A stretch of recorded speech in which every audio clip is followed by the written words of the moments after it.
దేవుని ప్రజలైన మీ అందరికీ నడిపిస్తున్న అధ్యక్షుల వారికి, ఉదయం నుంచి ఇప్పటి వరకు బోధించిన సేవకులకి, కూడి వచ్చిన మీ అందరికీ క్రీస్తునామమున శుభములు. చిన్న ప్రార్థన చేసుకుందామండి. ప్రార్థన. పరలోకమందున మా తండ్రి, నిన్నటి దినం నుండి తండ్రి ఎన్నో సంగతులు మాతో మాట్లాడుతున్నారు. మరొకసారి తండ్రి, లేఖనాల వెలుగులోనికి మేము ప్రయాణం చేస్తుండగా మాతో కూడా మీరు ఉండండి, మా అందరితో మీరు మాట్లాడండి.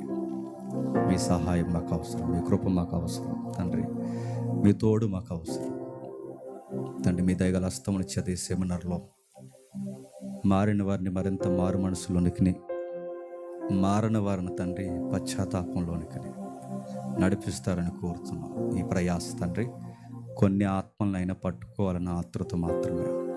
ఆ విధంగా తండ్రి మమ్మల్ని వాడుకుంటారని కోరుతున్నాం. అందరినీ మీ చేతులుగా అప్పగిస్తూ క్రీస్తునామని ప్రార్థన సమర్పిస్తున్నాం తండ్రి. ఆమేన్. ఇక దయచేసి ఎవరెవరు ఎక్కడైతే ఉన్నారో దయచేసి వచ్చేసేయండి. విలువైన సంగతి మనం వినబోతున్నాం. అందరూ వినాలి ఈరోజు.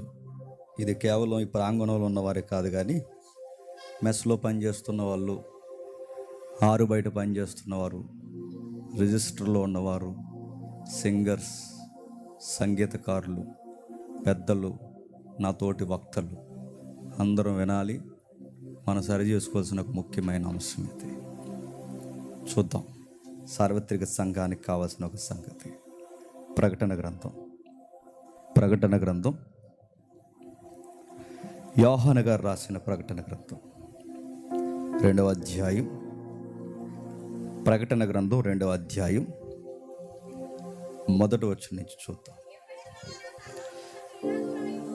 ఎఫెసీలో ఉన్న సంఘపు దూతకు ఎలాగూ రాయము, 7 నక్షత్రములు తన కుడి చేత పట్టుకొని 7 దీపస్తంభాల మధ్య సంచరించువాడు చెప్పు సంగతులు ఏమనగా, నీ క్రియలను, నీ కష్టమును, నీ సహనమును నేను ఎరుగుదును.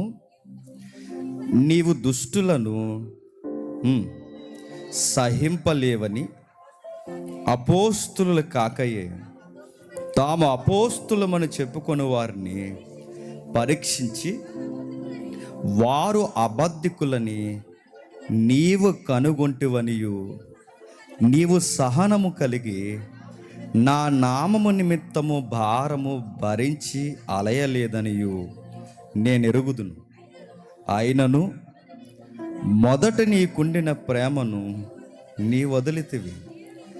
నేను నీ మీద తప్పు ఒకటి మోపవలసి ఉన్నది. నీవు ఏ స్థితిలో నుండి పడితివో అది జ్ఞాపకము చేసుకొని మారు మనసు పొంది ఆ మొదటి క్రియలను చేయుము. అట్లు చేసి నీవు మారు మనసు పొందితే సరే, లేని ఎడల నేను నీ యొద్దకు వచ్చి నీ దీపస్తంభమును దాని చోట నుండి తీసివేదు. ఆగుతాం. ఈ సందర్భం ఎన్నిసార్లు చదివారు లేదో నాకు తెలియదు, కానీ భయం వేసే సందర్భం అంటే ఇది. రాయబడిన సంగతి చూడండి. మిడిల్ ఆసియాలో, అది చిన్న ఆసియాలో, అంటే ఆసియా ఖండంలో మైనర్ ఆసియా ఉంది. బైబిల్ జాగ్రఫికల్ ఎవిడెన్స్ ఇది. ఆ మైనర్ ఆసియాలో 7 సంఘాలు ఉన్నాయి. ఆ 7 సంఘాలకి పత్రిక రాశాడు. ఆ పత్రిక పేరే చెప్పండి, ప్రకటన గ్రంథం. నాకు ఎప్పటి నుంచో ఆశ ఏంటంటే ప్రకటన గ్రంథం అంతా ఒకసారి వివరించేయాలని. అలా వివరించాలంటే వినేవాళ్ళు ఉండాలిగా. ఎందుకంటే జ్ఞానం ఎప్పుడు ఎలా ఉంటుందంటే చెప్పేవాడిని బట్టి ఉండదు, చెప్పండి, వినేవాడిని బట్టి ఉంటుంది. ఆ స్టాండింగ్ మనకుంటే వినొచ్చు, చెప్పచ్చు.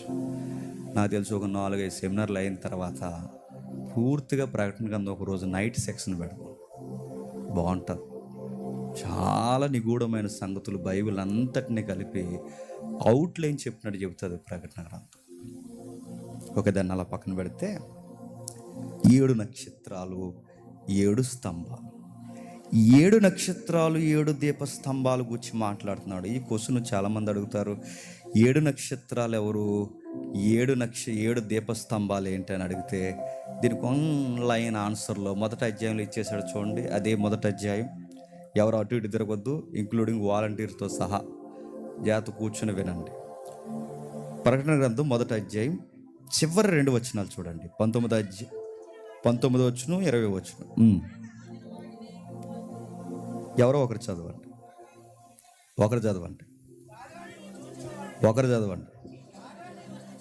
కాగా నువ్వు చూసిన వాటిని, ఉన్న వాటిని, అనగా నా కుడి చేతుల్లో నువ్వు చూసిన 7 నక్షత్రములు గూర్చిన మర్మములు, ఆ 7 సువర్ణ దీప స్తంభముల సంగతియు యోహాను రాయము. ఆ 7 దీప స్తంభములు 7 సంఘముల దూతలు. ఆ 7 దీప స్తంభములు 7 సంఘాలు. నక్షత్రాలు ఎవరు? లీడర్స్. స్తంభాలు ఎవరు? సంఘాలు. అన్నమాట అర్థమవుతుందా? లీడర్స్ అంటే ఎవరు? కాపర్లు. అయితే ఒక విషయం చెబుతున్నాడు చూడండి. 7 సంఘాలు అనగానే సార్వత్రిక సంఘానికి గుర్తు. 7 సార్వత్రిక సంఘానికి గుర్తు. అంటే చిన్న చిన్న లోకల్ సంఘాలనంటే స్థానిక సంఘం మొదలుకొని సార్వత్రిక సంఘం ఎవరి గ్రిప్లో ఉందట? అక్కడ ఉంది, ఆయన గ్రిప్లో ఉందట. ఎవరు ఈ చేతుల్లో ఈ సంఘాన్ని పెట్టుకున్నారంటే యేసుప్రభువే సాక్షాత్తు ప్రతి సంఘాన్ని తన చేతుల్లో పట్టుకుని ఉన్నాడట. ప్రతి నాయకుడు ఎవరు అండర్లో ఉంటారంటే లోకల్ గవర్నమెంట్ అండర్లో కాదు. నెలకు నీకు 5,000 20,000 వేస్తారు, అనవసరం. నువ్వు గుర్తుపెట్టుకో, నువ్వు ఆయన చేతుల్లో ఉన్నావు. గుర్తుపెట్టుకో, నీ సంఘం ఆయన చేతుల్లో ఉంది, నీవు ఆయన చేతుల్లో ఉన్నావు. 7 సంఘాలను 7 ఉపదేశకులను అంటే నాయకులను సంఘాలని ఆయన చేతిలో పట్టుకుని సంచరిస్తున్నాడట. ఎవరు? సిలువ వేయబడి తిరిగి లేచిన యేసునాథుడు. లేచి ఆయన మాట్లాడుతున్నాడు. మీతో నేను కొన్ని పర్సనల్ విషయాలు మాట్లాడాలి. సంగమా, నీతోనే అన్నాడు. మీరెక్కడో లేరు, మిమ్మల్ని ఎవరిని పట్టించుకోవట్లేదు అనుకోకండి. గవర్నమెంట్ పట్టించుకోవట్లేదు, నాయకులు పట్టించుకోవట్లేదు, కలెక్టర్ పట్టించుకోవట్లేదు, పంచాయతీ వాళ్ళు పట్టించుకోవట్లేదు, మా సంఘాన్ని ఎవ్వరూ పట్టించుకోవట్లేదు అనుకోకండి.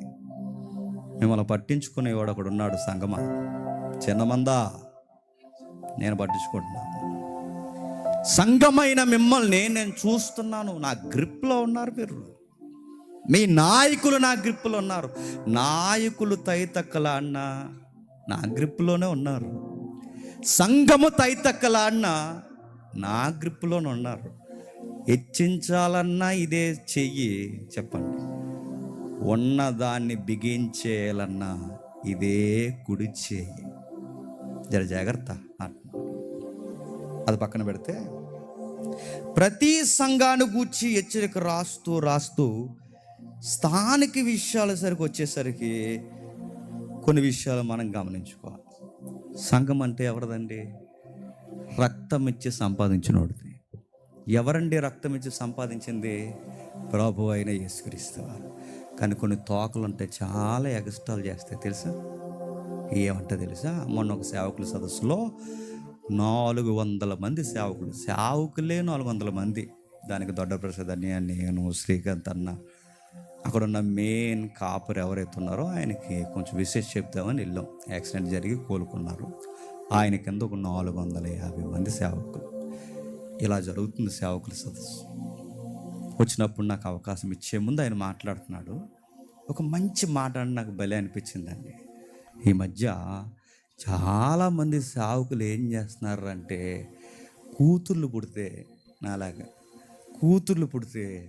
కూతుర్లు ఎదిగిన తర్వాత ఆ కూతుర్లకి పెళ్లి చేసిన తర్వాత కట్నాలుగా ఏమిస్తున్నారంటో తెలుసా? చెప్పండి. సంఘాలు ఇచ్చేస్తున్నారట. పెద్ద సంఘమేమో పెద్దల్లుడికి, చిన్న సంఘమేమో చిన్నల్లుడికి. సీరెత్తాడు, యాదవేసాలు వేసారు. మళ్ళీ చెప్తున్నాను నేను. సంఘం అంటే అదేనా బడ్జెట్ లెక్కల చెట్ట అనుకుంటున్నావా?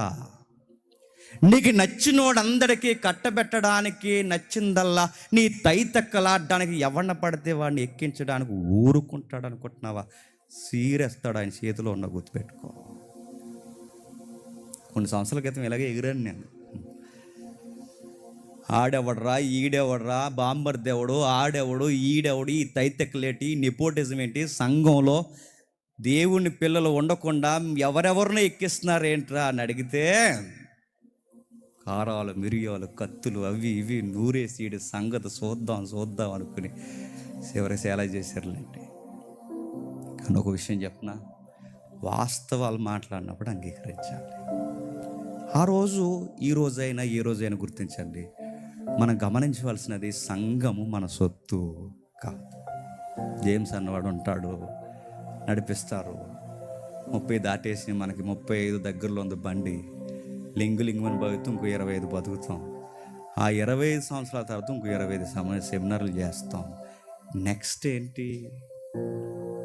మా కూతురికి ఇచ్చానా రాసేసి, డేవిడ్ గారి పిల్లలకి, దొడ్డ ప్రసాద్ గారి పిల్లలకి, సురేష్ తమ్ముడు పిల్లలకి ఇచ్చేయాలా? ఒకవేళ వాళ్ళకి ఆ వైరాగ్యం ఉంటే దేవుడే వాడుకుంటాడు. ఏవి రానోడిని ఎక్కిస్తే నేను చెబుతున్నాను, చూస్తాడు కాండ్రగిచ్చి ముఖం మీద వస్తాడు.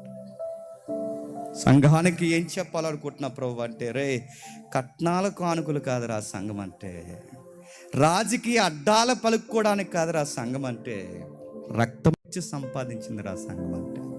నేను రక్తం ఇచ్చి సంపాదించాను సంఘం అంటే.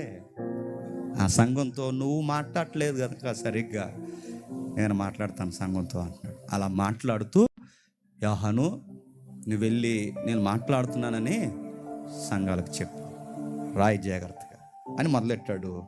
7 నక్షత్రములు తన కుడి చేత పట్టుకొని 7 దీపస్తంభాల మధ్య సంచరించువాడు, సంఘములలో సంచరించువాడు చెప్పు సంగతులు ఏమనగా, నీ క్రియలను, నీ కష్టమును, నీ సహనమును నేను ఎరుగుదును. ఆగుదాం. యేసు ప్రభు ఏమరుగుతాడట? నీ మంచి ఏంటో నాకు తెలుసు సంగమా, నీ చెడేంటో కూడా నాకు తెలుసు. నేను ఎక్కడెక్కడో పరలోకంలో బంగారు రోడ్ల మీద తిరుగుతున్నాను అనుకోకు, నీ మధ్య తిరుగుతాను. ఎక్కడ 2-3 కూడుకుంటారో వాళ్ళ మధ్య సంచరిస్తాను. మీ మధ్య ఉన్నాను. నీ మంచి ఏంటో తెలుసు, నీ చెడు ఏంటో తెలుసు, నీ క్రియలేంటో తెలుసు. నీలో కొన్ని మెచ్చుకునే సంగతులు ఉన్నాయి సంగమా. I like it. నచ్చావు. నువ్వు నాకు ఎంత బాగా నచ్చావంటే, నీ క్రియలను, నీ కష్టమును, నీ సహనాన్ని నేను ఎరిగి తిని. ఓ మాట నేను చెప్పనా, నీవు దుష్టులను సహింపలేవు. ఎవరు సహించలేదట సంఘం? దుష్టులను సహించలేదు, దుర్మార్గులను సహించలేదు, పనికి మాలిన వారిని సంఘము సహించలేదు. నీలో నాకు నచ్చే విషయం ఏంటంటే, నువ్వు ఎవరిని పడితే, ఏ సేవకుడిని పడితే వాడిని నువ్వు ఇష్టపడవు. దుస్తులు అనగానే మీరు అనుకోవచ్చు, అంటే దుస్తులు అనగానే రోడ్డు పక్కన గడ్డలు పంచుకుని తిరుగుతారు వాళ్ళే కదండి. వెంటనే మనకు బొగ్గ మీద సొక్క, మీసాలు పెద్దవే, చెప్పండి. ఇవి వచ్చేది గుబురు గెడ్డం. దుస్తులు అనగానే అదో పిక్చర్ చూపిస్తాం మనం. దుస్తులు అనగానే ఎవరు చెప్పినా, ఇక్కడ బోధకులే దుష్టులు. ఎవరు? బోధకులు. అంటే దుష్టులు అనగానే ఎలా ఉంటారంటే అదో రకమైన కలర్ఫుల్గా ఉంటారు అనుకోకండి. నీట్గా డ్రెస్ వేసుకుంటారు, చక్కగా మైకులు పట్టుకుంటారు, మంచిగా మాట్లాడుతుంటారు, చక్కగా ఉపదేశాలు ఇస్తారు. కానీ కొందరు దుష్టులు ఉపదేశకుల్లో ఉన్నారు. వాళ్ళ దుష్టులు అనడానికి సంఘం ఎలా డిక్లేర్ చేసింది? ఏంటి వాళ్ళ దుష్టత్వం అంటే, కంటిన్యూ చేస్తున్నాడు చూడండి. దుష్టులను సహింపలేవు. ఆ దుష్టులు ఎవరంటే, అపోస్తులుల కాకయే తాము అపోస్తులుమని చెప్పుకొని వారిని పరీక్షించి, వారు అబద్ధికులని నీవు కనుగొంటువనియు, నీవు సహనము కలిగి. దుష్టులంటే ఎవరండి? అపోస్తులు కాకయే తాము అపోస్తులమని చెప్తున్నారు. ఏమని చెప్పుకుంటున్నారు? కొత్తగా వస్తారు. ఇప్పుడంటే వాట్సాప్లు ఉన్నాయి, ఇప్పుడంటే ఫేస్బుక్లు ఉన్నాయి, ఇప్పుడంటే ఇన్స్టాగ్రామ్స్ ఉన్నాయి, సోషల్ మీడియా అభివృద్ధి ఉంది. ఆ రోజుల్లో కమ్యూనికేషన్ స్కిల్స్ అంత లేవు. వెళ్తే లెటర్ వెళ్ళాలి, లేకపోతే వ్యక్తి వెళ్ళాలి. ఆ రోజుల్లో ఎక్కడో అపోస్తులు ఉండారు యెరూషలేం ప్రాంతంలో. ఈ ప్రాంతాలన్నీ అటు గ్రీకుకు, ఈ మధ్య ఆసియాకి, చిన్న ఆసియా ఏదైతే ఉందో ఆ కొరింథీ ప్రాంతానికి దగ్గరగా ఉంటాయి. ఎక్కడో యెరూషలేము, ఎక్కడో 7 సంఘాలు. ఇప్పుడు అక్కడి నుంచి ఇక్కడికి లెటర్ రావాలని చాలా లేట్ అవుద్ది, అక్కడి నుంచి వ్యక్తులు రావాలని చాలా లేట్ అవుద్ది. ఈ లోపల కొంతమంది తయారైపోయేవారట. తయారైపోయి ఏమనేవారు తెలుసా? ఆ సంఘాల్లోకి వెళ్ళిపోయి, మమ్మల్ని ఎవరు పంపించారో తెలుసా? యోహాను గారు పంపించారు. మమ్మల్ని ఎవరు పంపించారో తెలుసా? పౌలు గారు పంపించారు. మమ్మల్ని ఎవరు పంపించారో తెలుసా? ఇదిగో పేతురు గారు పంపించారు. మమ్మల్ని ఎవరు పంపించారో తెలుసా? అపోస్తులు మమ్మల్ని పంపించారు. అనగానే సంఘాలు అప్పట్లో పెద్ద మోసం. ఆ రోజుల్లో మొదటి శతాబ్దంలో పెద్ద మోసం ఏంటి చెప్పిన? అపోస్తులు పంపారని చెప్పి వచ్చి దొంగ బోధ చేయడమే అతి పెద్ద మోసం. ఆ రోజుల్లో సంఘానికి పెద్ద దెబ్బ. ఆ రోజుల్లో వచ్చేవారు అపోస్తులు పంపారు అనగానే ఇప్పుడు ఏమంటాం? వెంటనే వాట్సాప్లో మా పేదరి గారికి మెసేజ్ పెట్టి, ఎవరో పంపారండి, ఈ పిక్ పంపిస్తున్నాను చూడండి, ఈడేనంటారా? అనడానికి అంత టెక్నాలజీ ఉందా? సరే ఒకసారి ఇదిగో ఎవరో వచ్చారండి మీ తాలూకు అని చెప్తున్నారు, మీరే పంపించా అంటున్నారు, ఒకసారి ఇగో లైన్లో ఉన్నారు, మాట్లాడండి అని ఫోన్ ఉందా? ఏమీ లేదు, ఏమీ లేదు. మరి వాళ్ళని ఎలా ఐడెంటిఫై చేయాలి? గడ్డాలు లేవు, బొగ్గు మీద సుక్కలేదు, కత్తిగాట్లు లేవు. మరి వాళ్ళు దుష్టులు అనడానికి ఎలా ఐడెంటిఫై చేస్తావు? నువ్వు నేనే ఎలా ఐడెంటిఫై చేస్తామంటే మనిషిని చూసి డిసైడ్ చేసేస్తుంటామ్మా. ఇప్పుడు నేను అడుగుతున్నానండి, డేవిడ్ అని కానీ మేము కానీ ఉన్నాం, చూసిన వెంటనే నచ్చే మొఖాలు ఏం కాదు మావి. కొన్ని రోజులు తిరిగితే మేమేంటో అర్థం అవుతుంది. చూసిన వెంటనే ఇలా ఉన్నారు, రౌడీల్లో ఉన్నారు, ఆ టైప్ ట్యాగ్ మాది కాదా? చెప్పండి. చూసిన వెంటనే నచ్చేద్దామా? అంత నమ్మకం. ఎవడైనా అడుగుతున్నాను, ఈ మనిషి ఎలా అంటాడో ఎప్పుడు తెలుస్తుందండి? టైం కావాలి. ఆ టైం తీసుకుంటే ఖచ్చితంగా తెలుస్తాడు. ఇప్పుడు అడుగుతున్నాను, వీళ్ళు ఎలాంటి వారు? వీళ్ళు అపోస్తులు పంపితేనే వచ్చారా లేదని ఎలా తెలుస్తుంది? ఎలా తెలుస్తుంది అంటే, వీళ్ళు ఏమని చెప్పడానికి వచ్చారు? అపోస్తులు పంపారు, ఈ వారం మేమే వర్తమానాలు చెప్తాం అన్నారు. అంటే వీళ్ళు ఎక్కడ దొరుకుతారు? వర్తమానంలో దొరుకుతారు, బోధలో దొరుకుతారు. ఈ సంఘానికి ఉన్న మెచ్చుకోదగ్గ గొప్ప సంగతి ఏంటంటే, వాళ్ళకి వాక్యంలో చాలా జ్ఞానం ఉందంట. బేసిక్ ప్రిన్సిపల్స్ తెలుసంట వాళ్ళకి. వాళ్ళు ఎంత జ్ఞానవంతులంటే, ఒకడు చెప్పే బోధ వాక్యానుసారమా కాదా అని 10 నిమిషాల్లో పట్టేస్తారంట. వీడు అపోస్తులు పంపితే వచ్చాడా లేదా అపోస్తులు పంపకుండానే అపోస్తులు పంపారని చెప్పుకుంటే వచ్చాడో లేదో ఎక్కడ పట్టుకుంటారు చెప్పండి? 10 నిమిషాల వాక్యం చెప్పేస్తారంట. ఆ బోధని చెప్పేస్తారంటే ఆ మనిషి యొక్క బోధ చెప్పచ్చు. వాడికి ఎంత, నేను మరలా చెప్తున్నాను, వాడి బేస్మెంట్స్ ఎలా ఉన్నాయో చెప్పచ్చు. సంఘం ఎలా పట్టుకుందో నువ్వు దుష్టులను అంటే, అపోస్తులు కాకుండా అపోస్తులు అని చెప్పుకుంటున్నా వీరిని ఎలా పట్టుకున్నావంటే, ఇదిగో దొంగ బోధన బట్టి పట్టుకున్నా. ఈరోజు నేను అడుగుతున్నానండి, సంఘము బోధ విషయంలో సీరియస్గా ఉందండి? ఈరోజు సంఘము బోధ విషయంలో సీరియస్. ఎవరిన పడితే వాడితో బోధించేస్తున్నారండి. ఏది పడితే అది బోధించేస్తున్నారు. సీరియస్గా ఉందా? ఏంటి సార్ ఆయనతో అలా బోధిస్తున్నారని అడిగితే, సీరియస్గా ఉన్న విషయం ఏంటి చెప్పనా? ఎలా బోధిస్తున్నారని, అయ్యో అలా అనకండి, సేవకుల్ని అలా అనకూడదు. ఇదో సెంటిమెంట్ డైలాగ్ వచ్చిందండి ఈ మధ్య. అలా అనకండి, సేవకులను అలా అంటారేంటండి, సేవకులను అలా అంటారేంటండి, సేవకులను అనకూడదండి, మనకెందుకండి ఈ సెంటిమెంట్ ఎలా ఉందో చెప్పనా? సత్యం ఏమైపోయినా పర్లేదు, వీళ్ళకి ఏం అవ్వకూడదు, వీళ్ళకి ఏం అవ్వకూడదు, సత్యం ఏమైపోయినా పర్లేదు. సంఘములో బోధ విషయంలో చాలా చాలా సీరియస్. ఇది దొంగ బోధ అని గుర్తించాలి సంఘం, ఇది అబద్ధ బోధ అని గుర్తించాలి సంఘం. మనకి టీవీ ఎట్టినా రైట్ అనిపిస్తే ఆ మెసేజ్లు మనకి, యూట్యూబ్ ఆన్ చేసినా రైట్ అనిపిస్తే ఆ మెసేజ్లు మనకి, ఏ మీటింగ్కి వెళ్ళినా ఆ మెసేజ్లు రైట్ అనిపిస్తాయి మనకి. ఎవరు వర్తమానం చెప్పినా దేవుని వాక్యం అంటాం, ఎవరు రిఫరెన్స్ తీసినా దేవుని వాక్యం అంటాం అని అడుగుతున్నాను. అంతా నీకు రైట్ అనిపిస్తుందంటే నీకు సత్యమందు లోతైన ఏరు లేదు. నీ బుర్రకెక్కదు, నువ్వు పరీక్షించలేవు, పరీక్షించేంత జ్ఞానము నీకు లేదు కనుకే సంఘములో ఆ రోజున్న మెచ్యూరిటీ ఈరోజు లేదు. ఎఫెసీ సంఘంలో గొప్ప సంగతి, వాళ్ళ అపోస్తుల్ని గుర్తిస్తారట. నెక్స్ట్ ఇంకా ఏం గుర్తిస్తారంటే, వీళ్ళ మరో మాట ఉంది, నువ్వు ఒకరిని పట్టుకున్నావు, వాళ్ళు ఎవరంటే నీ యొక్క నికోలాయితుల బోధ నువ్వు గుర్తించావు. 6వ వచనం చూడండి, ఎవరట? అయితే నీలో ఉన్నది నికోలాయితుల క్రియలు నీవు దేశించుచున్నావు, నేను కూడా వీటిని దేశించుచున్నాను. దీన్ని గ్రీకులో నిస్సియా అనే పదం వాడు.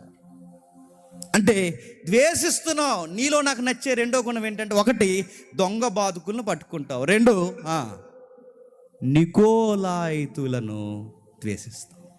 క్వశ్చన్ ఇప్పుడు, నికోలాయితులు అంటే నికోలస్ కోపర్నికస్ ఆయనే కదండి అనకండి, ఆ పేరు ఏం చూసి పెట్టుకున్నారు. నికోలాయిత్ అంటే, ఈ నికోలాయిత్ అన్న పేరుకి అర్థాలు రకరకాల అర్థాలు ఉన్నను. ఒక విషయం మాత్రం మనకు స్పష్టంగా అన్ని బైబిల్ పండితులు ఇచ్చిన వివరణ చెప్తున్నాను. ఎక్కువ మెజారిటీ రెఫరెన్స్ మనకు దొరికిన మేరకు చెప్తాను. ఎవరు ఈ నికోలాయిత్ అంటే చిన్న చరిత్ర తెలియాలి. మన అపోస్తుల కార్యం చదువుకున్నప్పుడు సంఘం అలా ప్రారంభమై 3000 మందితో కట్టబడిన సంఘము అలా ప్రారంభమై నడుస్తూ ఉండగా సంఘం బాగా నడుస్తుందన్న టయానికి భోజనాల దగ్గర గొడవలు వచ్చేస్తాయి. ఏంటో మరి ఎప్పుడు భోజనాలు కూడా వచ్చేది గొడవలు, మూల దగ్గర గొడవలు వచ్చినాయి. ఆ భోజనాల దగ్గర గొడవలు ఏంటంటే, నచ్చిన వాళ్ళకి ఒకలా వడ్డిస్తున్నారట, నచ్చిన వారికి మరోలా వడ్డిస్తున్నారట, అయిన వారికి ఒకలా వడ్డిస్తున్నారట, కాని వారికి మరోలా వడ్డిస్తున్నారట, ప్రాంతీయులకు ఒకలా వడ్డిస్తున్నారట, ప్రాంతీయులు కాని వారికి ఒకలా వడ్డిస్తున్నారట, మాతృభాష ఎరిగిన వారికి ఒకలా వడ్డిస్తున్నారట, పరాయి భాష వారికి ఒకలా వడ్డిస్తున్నారట, యూదుల్ని ఒకలా చూస్తున్నారట, యూదుల్ని కాని వారిని మరోలా చూస్తున్నారట. నేను అడుగుతున్నాను, ఈరోజు కూడా అలాంటివి ఉంటాయంటే ఉంటాయి. మీరు చూడండి, ఇక్కడ కదలేండి, ఉంటాయి చూడండి. కొన్ని సంఘాల్లో ఎప్పుడో జరిగిందిలేండి, ఏ మీటింగ్ ఏంటని నన్ను అడగండి. అప్పట్లో మన గ్రౌండ్ వర్క్, ఇలా టెంట్లు పాతడం, గొయ్యలు తవ్వడం, బరకాలు వేయడం, ఇవన్నీ చేస్తూ ఒక పెద్ద మీటింగ్ చేస్తున్నాం. ఆ మీటింగ్ చేస్తున్నప్పుడు ఈ కష్టపడిన వాళ్ళందరికీ కొంచెం అన్నం పెట్టాలని అందరూ జాతర డబ్బులు వేసుకుని వడ్డించి, చక్కగా దేవుని పిల్లలకు వడ్డించి, సేవకులు వడ్డించండి అని ఈ వడ్డించి వాళ్ళకి అప్పచెప్తే ఏం చేశారు చెప్పిన, పెరుగు దాచేసారండి, కూర దాచేసారండి. ఇలాంటి రోగాలు ఉంటాయంటే చెప్పండి, వడ్డించే దగ్గర ఉంటాయి. పెరుగులు దాచేస్తారు, ఫ్రైలు దాచేస్తారు, చెప్పండి, కూరలు దాచేస్తారు. దాచేసి ఏం చేస్తారు, ఒకసారి ఆడొక్కడే తిండు, ఆడికి కావలసిన వాళ్ళందరూ కోత వేసుకొని చక్కగా తింటారు. ఇలా దరిద్రులు ఉంటారు ప్రతి దిక్కుని. ఇక్కడ లేరులేండి, అన్నీళ్ళు అలవాటు వాళ్ళు కాదు. నాకు నిజంగా వాళ్ళు అలవాటు వాళ్ళు కాదని నేను చెప్పిన మీరందరూ తిన్న తర్వాత మేము వెళ్తున్నాం, అడుగు ఉండిపోదు చూసారా, అడుగుని ఆ ఓట అది వేసుకుని తింటాం. మేము నమ్మితే నమ్మని, లేకపోతే లేదు. మన గుడ్లు కూర అన్నారు, వాసన కూడా దొరకలేదు మాకు. రాత్రి ఏదో కూర అన్నారు, ఆ చివరి ఓట ఏదో ఉంది, ఆ సారు వేసుకుని తినేస్తాం. దాసుకూర అనడానికి అది గుర్తు, నేను చెప్తున్నాను కావాలని. ఇప్పుడు ఒక మాట, ఎప్పుడైతే ఈ విషయాలు మనకు కనబడుతున్నాయో, ఆది సంఘంలో విషయాలు జరుగుతున్నప్పుడు అపోస్తుల నోటీసులోకి వెళ్ళిపోయింది, బాబు భోజనాల దగ్గర గొడవలు అయిపోతున్నాయి అంటే. గొడవలు ఎందుకు వస్తున్నాయి? వడ్డించే వాళ్ళకి బుద్ధి లేనప్పుడు గొడవలు వస్తాయి. అందుకే మీరు ఏం చేస్తారంటే, వడ్డించేవారిని మార్చేశారు. అలా మార్చేసిన వారిలో 7 ఉన్నారు. ఆ 7 స్టెఫన్ ఉన్నాడు. ఆ స్టెఫన్ తర్వాత కాలం గుర్తించే పేరు నికోలాయిత్ ఉన్నాడు. ఎవరు? నికోలాయిత్. అంటే ఈయన ఎవరండి అంటే, ఎక్కువ మంది పండితులు అంచనేసిన దాని ప్రకారం అపోస్తుల సంఘంలో ఒకరోజు భోజనాల దగ్గర ఎంపిక చేసిన 7 ఒకరు ఉన్నారు చూసారా, ఆ 7 ఒకరే ఈ నికోలాయిత్ అన్నమాట.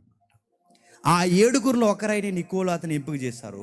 అతను కూర్చొని ఒక వచనం రాశారు చూడండి, 6వ అధ్యాయం వచనం చెప్పండి. 6వ అధ్యాయం అపోస్తుల కార్యములు 5వ వచనం.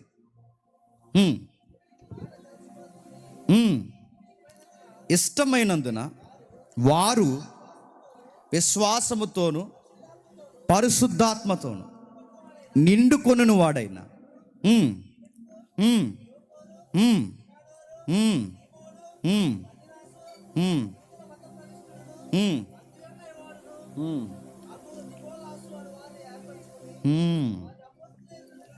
అతన్ని అపోస్తుల ఎదుట నిలబెట్టి మత ప్రవిష్టుడు ఒక పదం ఉంది దీనికి.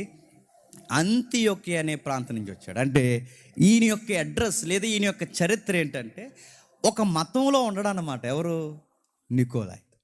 యెరూషలేము సంఘానికి రాకముందు ఈయన ఎక్కడ ఉండేవాడు? అన్య మతంలో ఉండేవాడు. అన్య మతం నుంచి ఏ మతంలోకి వచ్చాడు? యోధా మతంలోకి వచ్చాడు. యోధా మతం నుంచి యెరూషలేము సంఘంలోకి ఎక్కడికి వచ్చాడు?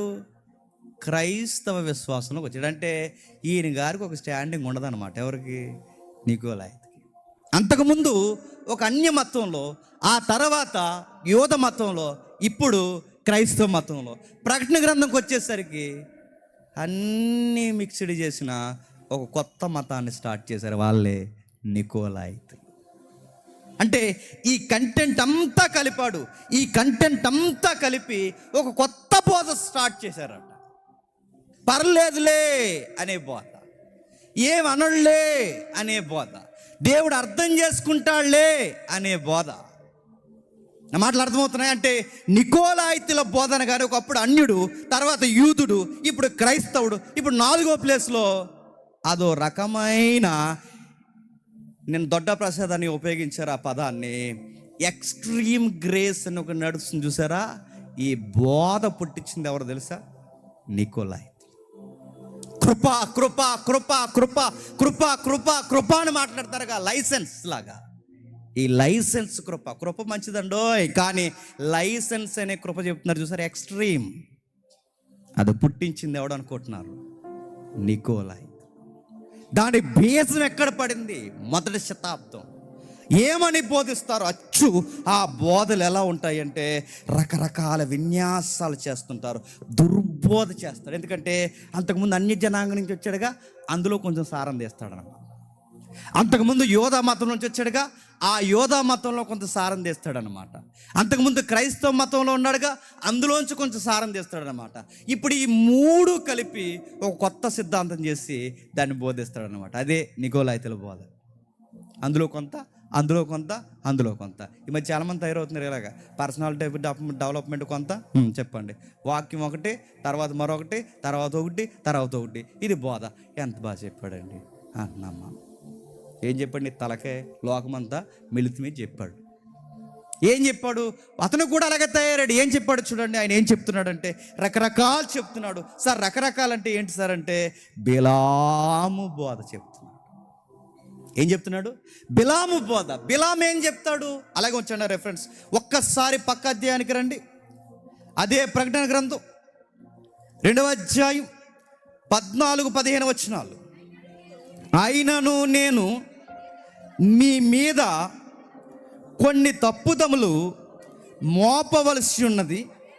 అవి ఏమనగా, విగ్రహములకు బలిచ్చిన వాటిని తినునట్లును, జారత్వము చేయనట్లును, ఇశ్రాయేలీయులకు ఉరియొడ్డమని బాలాకునకు నేర్పిన బిలాము బోధను అనుసరించువారు నీలో ఉన్నారు. కిందికి అటువలనే నికోలాయితుల బోధ.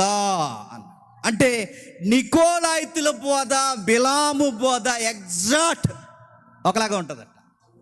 ఎలా ఉంటుంది ఆ బోధలో సిద్ధాంతాలు అంటే, ఒకటి, విగ్రహాలకు అర్పించినవి తిన్నా దేవుడు ఏమి అండో. ఈ బోధ ఎవరు చెప్పండి? నికోలాయితుది. విగ్రహాలకు అర్పించినవి తినినా దేవుడు ఏమి అనడు. ఈ బోధ ఎవరు చెప్పండి? బిలాముది. మాట అర్థమవుతుందా? అంటే నువ్వు నికోలాయితుల్ని ద్వేషించావు, నాకు నచ్చావు. ఏ విషయంలో ద్వేషించావు? విగ్రహాలకు అర్పించే వాటిని తినకూడదన్న బోధను ఎపిసి ఖండించావు, నచ్చావు. విగ్రహాలకు అర్పించినవి తినొచ్చు అంటే తినొచ్చు అంటున్నారు ఈరోజు. పైపచ్చుకు ఒక దొంగ మాటకి ఒక రెఫరెన్స్ తగిలిస్తున్నారు. రెఫరెన్స్ ఏంటో తెలుసా? ఏదైతేనేండి, ఏది మింగినా మళ్ళీ తిరిగి ఎవరికి వస్తుందట? బహిర్భూమిలోకి వస్తుంది. తింటే ఏమవుద్దండి అంటే, తిను గన్నేరు పప్పు తిను, నీకేం కావాల్సి తిను. నేను అడుగుతున్నాను, తప్పించుకోవడానికి నువ్వు తింటేనే కాదు, నువ్వు 70 ప్రసాదాలు తెచ్చుకుని తిను, నిన్ను ఎవడొద్దన్నాడు? తప్పుడు బోధ సంఘం మీద రుద్దకూడదు. ఇప్పుడు చెప్పనా, తినొచ్చండి, ఏం తింటే ఏమైందండి, బహిర్భూమిలోకి వచ్చేస్తుందంటే ఒక మాట్లాడుతున్నాను చెప్పండి. ఏదొచ్చినా తినొచ్చిన బహిర్భూమిలోకి వెళ్ళిపోద్దని యేసుప్రభు అన్న టెక్స్ట్ తీసుకుని చెప్తున్నారు. నేను మరలా అడుగుతున్నాను, మీకు ఎప్పుడన్నా చదివే ఓపుకుంటే, కళ్ళు పెద్దవి చేసి, జ్ఞానం పనిచేస్తే, మనోనేత్రం వికసిస్తే, ఇప్పుడు చెబుతున్నాను, ఆ సందర్భంలో ఏముందో చూడండి. ఆ సందర్భం దేని కొరకు? చేతులు కడుక్కోకుండా భోజనాలు చేస్తున్న సందర్భం అది. చేతులు కడుక్కోకుండా భోజనాలు చేస్తున్నారు యేసుప్రభు శిష్యులు.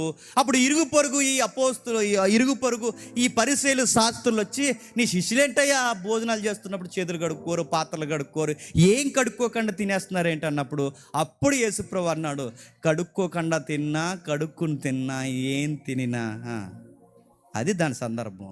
చేతులు కడుక్కునేది పెద్ద విషయం ఏమి కాదని చెప్పేది. ఆ రిఫరెన్స్ తెచ్చి ఎక్కడ పెడుతున్నారు? విగ్రహాలకు అర్పించే దగ్గర పెడుతున్నారు. దొంగ బోధ. రెండోది ఏంటి చెప్పనా, మరి సృష్టిలో ఏదైనా తినొచ్చు అని అన్నాడు కదండి. ఆ సందర్భం ఏంటంటే, ఆ సందర్భం తిమోతి పత్రికలో ఉంటుంది. ఆ సందర్భం ఏంటంటే, మీరు ఇంటికి వెళ్ళి మళ్ళీ చదవండి. ఏదైనా తినొచ్చు అంటున్నాడంటే ఒకప్పుడు ఏది తినకూడదని ఒక రూల్ ఉందని అర్థం. ఎక్కడుంది ఆ రూల్ అంటే ఇశ్రాయేలుకు ఉంది. ఏమని ఉంది? డెక్కలు కలిగినవి, రెక్కలు కలిగినవి, కొన్ని జోన్స్ ఉన్నాయి వాళ్ళకి. ఇదిగో కొన్ని పక్షుల్లో కొన్ని తినకూడదు, కొన్ని జంతువుల్లో కొన్ని తినకూడదు, కొన్ని జంతువుల్లో కొన్ని తినకూడదు, ఇదిగో కొన్ని అంటే ఈ సృష్టిలో ఉన్న ఏ పదార్థాలు తినాలో తినకూడదు చెప్పే సందర్భం తిమోతిలో ఉన్న సందర్భం. లేదండి, మత్తయి సువార్త సందర్భం పక్కన పెట్టండి, మార్కు సువార్త సందర్భం పక్కన పెట్టండి, తిమోతి పత్రిక పక్కన పెట్టండి, మరి కొరింథీ పత్రికలో తినొచ్చు అని ఉంది కదండి అంటే, ఈసారి కళ్ళు పెద్ద చేసి మళ్ళీ చదవండి. ఏమని ఉంటుంది? అవిశ్వాసులు ఎదుట తినకు అన్నది. అప్పుడే విశ్వాసంలోకి వచ్చిన వాడి ఎదుట తినకు అన్నాడు. అంటే అవిశ్వాసులు ఎదుట తినకూడదు, అప్పుడు వచ్చిన వాళ్ళ దగ్గర తినకూడదు.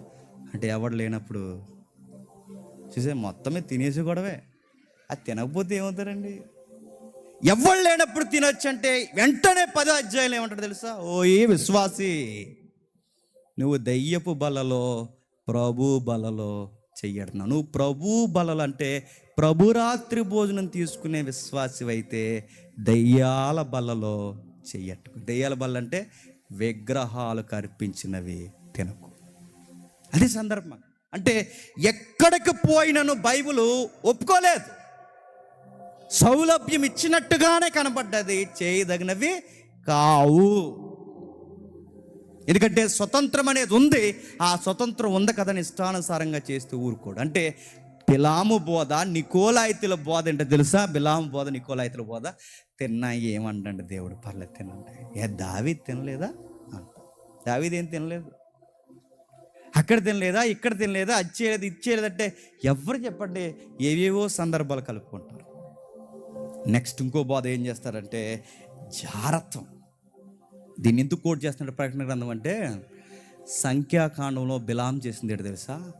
ఎట్లా అయినా సరే దేవుని ఉగ్రత ఈ ఇశ్రాయేలు మీద పడిపోవాలని ఈ బిలాం చేసే దొంగ ప్రయత్నాలు ఏంటంటే, ఇశ్రాయేలీలు మోయాబీలు చూసుకునేలా, ఇశ్రాయేలు జనాంగాన్ని మోయాబు స్త్రీలు కనబడేలా, మోయాబు స్త్రీలు ఇశ్రాయేలు కనబడేలా 2 జాతుల్ని దగ్గర తీసుకొచ్చాడు. ఎవరు? బిలాం. తీసుకొచ్చి వాళ్ళకి వీళ్ళకి పెళ్ళిళ్ళు చేశాడట. వాళ్ళకి వీళ్ళకి ఎప్పుడైతే పెళ్ళిళ్ళు చేశాడో దేవుడు ఏం చేశాడు? వేల మందిని చెప్పండి సంహరించేశాడు. జారత్వం అంటే దేవుని నిబంధన మేరడం, దేవుని యొక్క కార్యాలు మేరడం. మధ్య ఒక మాట వస్తుంది, లవ్ మ్యారేజ్ చేసుకొచ్చండి, తప్పేం కాదు. లవ్ మ్యారేజ్ చేసుకుంటావా? చేసుకో, తర్వాత ఎలా ఉంటో చూసుకుంది చేసుకో. లవ్ మ్యారేజ్ చేసుకున్న సంఘం అంటే లవ్ మ్యారేజ్ చేసుకొచ్చాను కానీ ఇప్పుడు అయ్యప్పన్న వాళ్ళు అయ్యప్పకి వాట్సాప్ మెసేజ్ పెడతారు చెప్పండి. అయ్యప్పన్న వాళ్ళకి ఏరా అంటే ఒక విశ్వాసం నేను ప్రగాఢముగా అంట. చూసారు, ఇలాంటివన్నీ పర్లేదులే అనే దుర్బోధ చెప్పండి. ఆ రోజు బిలాము, నికోలాయితులు ఎప్పుడైతే ఇవి బోధిస్తున్నారో సంఘమాలను పసిగట్టి దొంగ బోధ అని పసిగట్టారు. దుర్మార్గులు అని పసిగట్టారట. ఇంకా వీళ్ళు ఏం పసిగట్టారంటే కొన్ని విషయాలు ఉన్నాయి. వాళ్ళ పసిగట్టిన విషయాల్లో నైతికమైన విలువలు లేవు. నైతికమైన విలువలు అంటే ఈ ఎక్స్ట్రీమ్ గ్రేస్ ఎలా ఉంటుంది తెలుసా? కృప అంటే ఎలా ఉంటుందంటే, గతకాలపు పాపాలనే కాదు ప్రభు క్షమించేసింది, చేస్తున్న పాపాలు, చేయబోయే పాపాలను కూడా దేవుడు సిలువలో ఏం చేశాడట? క్షమించేశాడు అన్నది ఎక్స్ట్రీమ్. బైబిల్ ఎక్కడి వరకు చెప్పింది తెలుసా? గతకాలపు పాపం, ఇప్పుడు వర్తమానంలో మార్పు వచ్చిన పాపం ఏదైనా ఉంటే అక్కడతో ఆయన క్షమిస్తాడు, అక్కడి నుంచి నువ్వు కొనసాగు అన్నది బైబిల్ చెప్తుంది. కానీ ఎక్స్ట్రీమ్ ఏం చెప్తారు? రేపు నువ్వు చెయ్యబోయేవి కూడా క్షమించేస్తాడు. అంటే ఇప్పుడు ఇంక నేను ఏం చేసినా చెప్పండి క్షమించేస్తాడు. నైతికత లేని బోధ. నైతికత లేని బోధ అంటే ఏం చేసినా క్షమించేస్తాడంటే, అదిగో ఏం చేసినా క్షమించేస్తాడు. పైకి ఒక ఫిలాసఫీ లైన్ చెప్తారు, ఏంటంటే చెప్పిన, మలినము శరీరానికి అంటుకుంటుంది కానీ చెప్పండి ఆత్మకు అంటుకోదు. అందుకే నీ శరీరంతో నువ్వెన్ని చేసినా పర్లేదు, ఒకరోజు ఆత్మ చనిపోతే మన్ను అనేది వెనకటి వల్లే మన్ను అవుతుంది. ఆత్మ తాను దయచేసిన దేవుని వద్దకు వెళ్ళిపోద్ది. అందుకే సోదరా, నువ్వేం చేసినా పర్లేదులే అంటారు. ఇదో బోధ. అర్థమవుతుందా? ఇలాంటి రకాలన్నీ ఆ రోజు బోధిస్తున్నారట. అలాంటి వారిని సంఘము పట్టేసుకుందట. తప్పుడు బోధ చేస్తున్నారు. విగ్రహాలకు అర్పించినవి తినొచ్చు అంటున్నారు, జారత్వం చేయొచ్చు అంటున్నారు. ఇదిగో అన్యాచారాలు కలిపడమే కాదు, ఏం చేసినా పర్లేదని ఒక కృపని, ఒక పదాన్ని తగిలించి సంఘాన్ని మభ్యపెట్టడానికి దొంగ అపోస్తుల వల్లే వచ్చారు. వీళ్ళ అపోస్తులు కాదు, దుర్మార్గులు. వీళ్ళ నికోలాయితులు, వీళ్ళ దొంగ పోస్తుళ్ళు, వీళ్ళ నికోలాయితుల యొక్క అనుసరులు, వీళ్ళ దొంగ పోస్తుళ్ళు. ఆ అపోస్తుళ్ళు పంపారని చెప్పుకుంటున్న దొంగ బోధ చేస్తున్న వారని పట్టుకున్నాం. ఫస్ట్ క్వాలిటీ ఏంటి చెప్పనా? బోధన పట్టుకుంటారు. నెక్స్ట్ క్వాలిటీ ఏంటి చెప్పనా? ఆ బోధలో ఉన్న వ్యక్తులు ఎలాంటిలో పట్టుకుంటారు. ఇంకా మంచి క్వాలిటీ ఏంటో చెప్పనా? దేవుని కొరకు ప్రాణాలు ఇచ్చేస్తారు. అది ఎక్కడ ఉంది ఒకసారి చూద్దాం. జాగ్రత్తగా వినండి, చివరికి వెళ్ళకూడదు, మనకు అవసరం. 2వ అధ్యాయం 3వ వచనం చూడండి ఒకసారి. నీవు సహనము కలిగి నా నామము నిమిత్తము భారము భరించి అలయలేదనియు నేను ఎరుగుదును, అయినను మొదట నీకుండిన ప్రేమను నీవు వదిలితివని నేను నీ మీద తప్పు ఒకటి మోపవలసి వచ్చింది. నీకు నేను జాగ్రత్తగా వినండి. ఎవరు దొంగ బోధకులో సంఘం పట్టేసుకుంటుందట, ఎవరు నికోలాయితిలో సంఘం పట్టుకుంటుందట. వాళ్ళకున్న సత్యజ్ఞానం ఎంత అంటే మనుషులు ఎట్టివారు అంచనేస్తుందట. ఇంకా క్వాలిటీస్ ఏంటో తెలుసా? సహనము కలిగి భారము బలించి అలిసిపోకుండా ప్రభు కొరకు ప్రాణాలు ఇస్తావంటే ఎస్ ప్రాణాలు ఇస్తాం అని ప్రాణాలు ఇస్తారు. దెబ్బ మీద దెబ్బ, దెబ్బ మీద దెబ్బ, దెబ్బ మీద దెబ్బ పడి పడి పడి పడి అలిసిపోలేదట. ఎందుకో యేసుప్రభు నమ్ముకున్న కాంచి కష్టాలు ఎక్కువైపోయాయని అనుకోలేదు. వాళ్ళకి ఎన్ని ఇబ్బందులు కలిగినా ఏమనుకోలేదు. ప్రభు విషయంలో అలిసిపోలేదు, సేవ విషయంలో అలసిపోలేదు, సత్య విషయంలో అలసిపోలేదు, భారమని ఏ రోజు అనుకోలేదు. కానీ అన్నీ పసిగట్టింది. బోధ ఎలాంటిదో పసిగట్టింది. ప్రభు యొక్క పక్షమును వచ్చామని చెప్పుకుంటున్న వారు ఎలాంటి వారో పసిగట్టింది. ప్రాణాలు ఇచ్చేస్తామంటే వదిలేస్తామని విశ్వాసమును చాటారు. ఇన్ని చేసిన సంఘాన్ని నువ్వు నేను ఏమంటాను చెప్పండి? మంచి సంఘం అండి అంటామనమా? చెప్పండి. సత్యములో జ్ఞానమున్న సంఘాన్ని ఏమంటాం? జ్ఞానమున్న సంఘం అండి అంటాం. ప్రాణాలు ఇచ్చేసే సంఘాన్ని ఏమంటాం? రోసమున్న సంఘం అండి ప్రభు కొరకు అంటాం. త్యాగాలు చేసే సంఘాన్ని ఏమంటాం? ప్రభు కొరకు దాతృత్వం కలిగిన సంఘం అండి అంటాం. ఇన్ని క్వాలిటీస్ ఉన్న సంఘాన్ని సంఘం అంటే చెప్పండి ఇలాగే ఉండాలంటాం. కానీ ప్రభు అన్నాడు, బాగానే ఉంది కానీ ఒకటి నచ్చలేదు అన్నాడు. నాకు భయం వేసే మాట్లాడి చెప్పిన, ఇన్నున్న వారిలోనే ఒకటి నచ్చకపోతే ఇందులో ఒకటన్నా తినంగా ఉందంటారు మనకి. నా మాట మీకు అర్థమవుతుందో లేదో నా బాధ. ఇన్నున్న వారే నచ్చలేదంటే ఇంకా ఏదో లోపం ఉందంటే మరి మనలో నీ మీద తప్పు ఒకటి మోపవలసి ఉన్నది. ఇదిగో తప్పు ఒకడు ఉమ్మేసేస్తా అన్నాడు మిగిలిన సంఘాలతో. నీకు జ్ఞానం ఉండొచ్చుగాక, తప్పుంది వెనక. నువ్వు దొంగ బోధకుల్ని పసిగట్టొచ్చుగాక, నీలో నచ్చంది ఒకటి ఉంది. అపోస్తులు కాని వారు అపోస్తులు అని చెప్పుకుంటే వాళ్ళు నువ్వు అంచనా వేసి పట్టవచ్చు. అంటే నీకు మెచ్యూరిటీ ఉంది, నీకు ఇదిగో ఎవరు ఏంటో పసిగట్టి బహిరంగంగా ఖండించే ఒక రోషం ఉంది, ప్రాణాలు ఇచ్చే తత్వం ఉంది. ఇన్ని ఉన్నా నీలో ఒకటి లేదు. ఏమీ లేదంటే ఏడుపు వచ్చే మాట చెప్పిన, ప్రేమ లేదు అన్నాడు. ఏమి లేదట, ప్రేమ లేదు. సంగమా, నీకు ప్రేమ లేదు, ప్రేమ లేదు. నీ జ్ఞానం ఉంది, ప్రాణం పెట్టే సాహసం ఉంది, పరిచర్య ఉంది, అన్నీ ఉన్నాయి. 4వ వచనంలో ప్రేమ లేదు. ఏమైందా ప్రేమ? క్వశ్చన్ మార్క్ ఏంటి చెప్పనా? జ్ఞానం ఉండి, ప్రాణాలు ఇచ్చేసేంత పౌరుషం ఉండి, ఇతరులకు సేవ చేసేస్తున్నామన్నంత సేవా గుణం ఉన్నా ప్రేమ ఉండకుండానే ఇవన్నీ చేస్తారంటే బైబిల్ అంది ఎస్, చేస్తారు. ఇంత జ్ఞానము తెలిసిన వారికి ప్రేమ ఉండదంటారంటే బైబిల్ అంటుంది ఎస్, ప్రేమ ఉండదు. జ్ఞానానికి ప్రేమకి సంబంధం లేదు. అపోస్తులు కాని వారిని దొంగ బోధకులను అంచనేస్తున్న ఇంత క్యాపబిలిటీ ఉన్న సంఘానికి ప్రేమ ఉండదా అంటే బైబిల్ చెప్తుంది ఎస్, ప్రేమ ఉండదు. ఏడుపొచ్చే మాట, భయం వేసే మాట, గుండె లోతుల్లో పొడి చేసే మాట. ప్రేమ లేకుండా ఇవన్నీ ఎందుకు చేస్తారంటే కిందకి అంటున్నాడు, వదిలేస్తాడు. బాగా వదిలేసి అలవాటైపోయి ఆ అలవాట్లో అలా చేసుకుంటూ వెళ్ళిపోతారట. కొన్ని రోజులు భక్తి జీవితం ఏమవుతుందో చెప్పిన, ఫస్ట్ సెమినార్కి బాగానే ఉంటాం, 2వ సెమినార్కి బాగానే ఉంటాం, 3వ సెమినార్కి బాగానే ఉంటాం, కొన్ని సెమినార్లు బాగానే ఉంటాం. తర్వాత అలవాటు పడిపోయి మెకానికల్గా అలా వెళ్ళిపోతాం. అదే ప్రేమను వదిలేయడం అంటే. ప్రేమను వదిలి, ప్రేమ తగ్గిందంటలేదు, బాగా క్లారిటీగా, ప్రేమ తగ్గిందంటలేదు. తగ్గిందంటే బాగున్నాడు, తర్వాత పెంచుకోవచ్చు. ప్రేమ తగ్గిందంటలేదు, వదిలేసావు సంగం.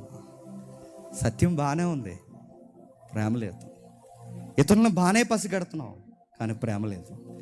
నీకు చాలా క్వాలిటీస్ ఉన్నాయి, కానీ ప్రేమ లేదు. ఏం ప్రేమ అండి అనుకోవచ్చు. నువ్వు ఎవరి కొరకైతే బోధన పసిగడుతున్నావో ఆయన నన్నే ప్రేమించడం ఈ మధ్య వదిలేసావు. నీకు రాద్ధాంతం చేసే సిద్ధాంతాలు నీకు కావాలి. విగ్రహాలకు అర్పించింది తినకూడదు, విగ్రహాలకు అర్పించింది తినొచ్చు లేదా తినకూడదు. సిద్ధాంతాల్లో నీకు చాలా జ్ఞానం ఉంది, కానీ ఎవరి కోసమైతే నువ్వు సిద్ధాంతాల విషయంలో ఫైట్ చేస్తున్నావో ఆయన నన్ను ఈ మధ్య ప్రేమించడం మానేసావు అంటలేదండి, వదిలేసావు. ప్రాక్టికల్గా బతికేస్తున్నావు, అలవాటు అయిపోయి బతికేస్తున్నావు, తప్పదన్నట్టు బతికేస్తున్నావు, వేరే దారికి వెళ్ళలేక అలవాటు లేక బతికేస్తున్నావు. ఇవన్నీ చేస్తున్నావు సంగమా. ఈ మాట ఇక్కడే కదండి, కొరింథీయులకు పత్రిక రాస్తూ ఏమన్నాడు చూడండి, ఎంత భయం వేస్తుంది. మీకు మనసు పని చేస్తే భయం వేయాలండి. ఒకసారి చూడండి, కొరింథీయులకు రాసిన పత్రిక 1వ అధ్యాయం, క్షమించండి, 1 కొరింథీ పత్రిక 13వ అధ్యాయం మొదటి 2 వచనాలు చూడండి. మనుషుల భాషలతోను దేవదూతల భాషలతోను నేను మాటలాడినను ప్రేమ లేని వాడినైతే మోగెడు కంచును గడగడలాడు తాళమునయుందును. ఎలా ఉందండి ఆ మాట? ప్రవచనాలు చెప్పేస్తారట, సూపర్ న్యాచురల్ ప్రాఫెసీస్కి care of address, divine secrets చెప్తారట. ఇంకా ఏం చెప్తారు? ఇదిగో డాక్టరీన్స్ కొరకు ఫైట్ చేస్తారట, ఇతరుల కొరకు సర్వీస్ చేస్తారట. సర్వీస్ ఉంది, డివైన్ కూర్చిన ఇజడం ఉంది. నెక్స్ట్ ఇదిగో ఎన్నో సీక్రెట్స్ మాట్లాడతారు, సూపర్ న్యాచురల్ ఈవెంట్స్ ఉన్నాయి.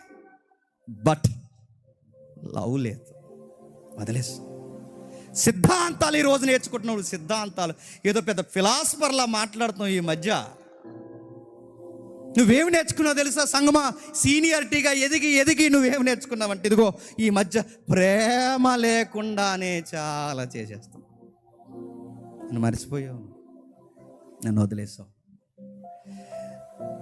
ఈ సంఘాలు ఈ పత్రికలు చదువుతుంటే నిజంగా నాకు అనిపిస్తుందండి, కొన్ని రోజులకి ఈ సంఘాన్ని కొలిసినట్టు మనం కొలిస్తే ఆ మొదటి ప్రేమ చివరిలో కూడా దేవా ఉందా లేదా అన్నప్పుడు నిజంగా నేను చెప్తున్నానండి, ఉంది జేమ్స్ అనాలండి.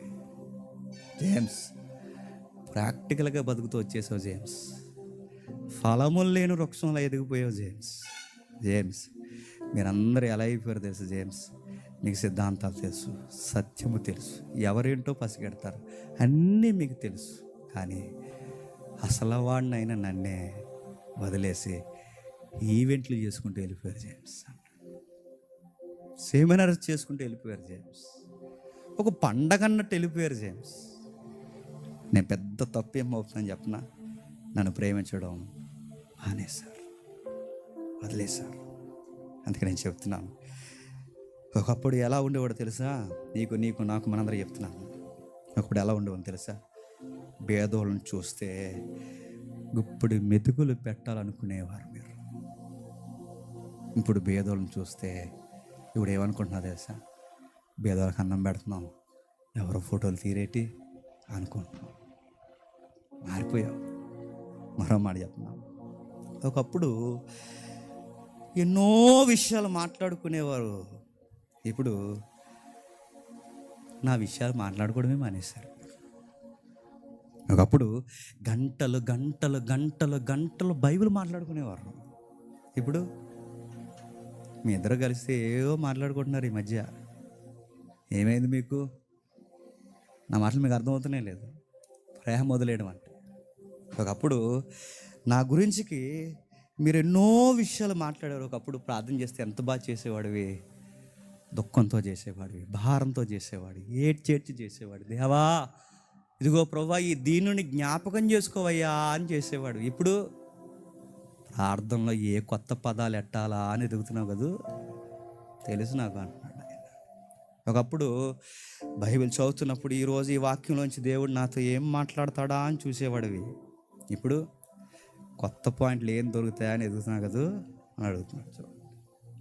ఇది నీకు నీకు నీకు నేను చెప్తున్నాను, మనందరికీ వర్తిస్తా. కూర్చోబెట్టుకోండి. దేవుడు చెప్పే మాట్లాడి చెప్పిన ఏకా బోధ రాకూడదు. మళ్ళీ చెప్తున్నాను, ప్రభావం మనలో నుంచి వెళ్ళిపోకూడదు. దేవుడు మొదట చూస్తాడు, ఇప్పుడు చూస్తాడు, ఎప్పుడు చూస్తాడు. మనం మొదట ఎలా ఉన్నావో ఇప్పుడు అలాగ ఉన్నావు.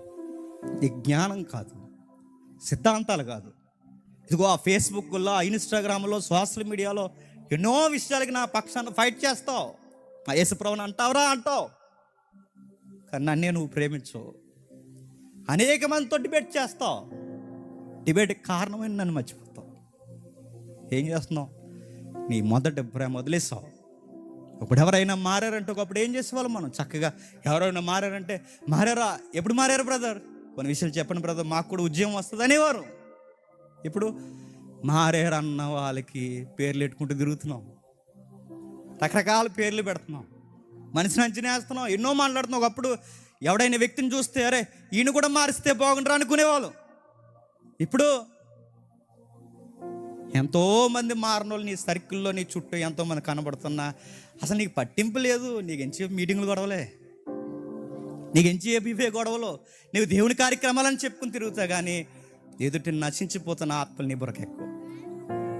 ఒకప్పుడు ఎవరైనా మారారంటే బ్రదర్ మారారా, మీ సాక్ష్యం చెప్తారా దయచేసి అని అడిగేవాళ్ళం. ఇప్పుడు మారారంటే ఏ మారాడు అన్నాడు, పెద్ద మారాడు అంటున్నాం. వదిలేసావు, నన్ను వదిలేసావు, నన్ను వదిలేసి పూర్తిగా మెకానికల్ లైఫ్లో బతికేస్తున్నావు. ఎఫ్సి సంగమా, నీకు సత్యం ఉండొచ్చు గాక, రోసం ఉండొచ్చు గాక, నీకు ప్రవచనాలు చెప్పే వరం ఉండొచ్చు గాక, నీకు ఎన్నో విషయాలు ఉండొచ్చు గాక, కానీ ప్రేమించడం మానేసావు.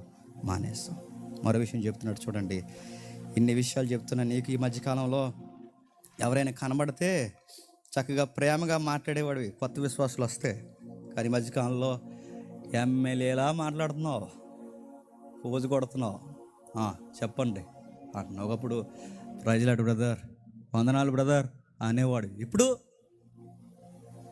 అదో రకమైన ఏదో తెలియని తత్వం వచ్చింది. వదిలేస్తావు, నన్ను ప్రేమించడం మానేస్తావు. చివరికి మాట చెప్తానండి, భయమేసే మాట్లాడి చెప్పిన 5వ వచనంలో చూడండి ఒకసారి క్లైమాక్స్లో,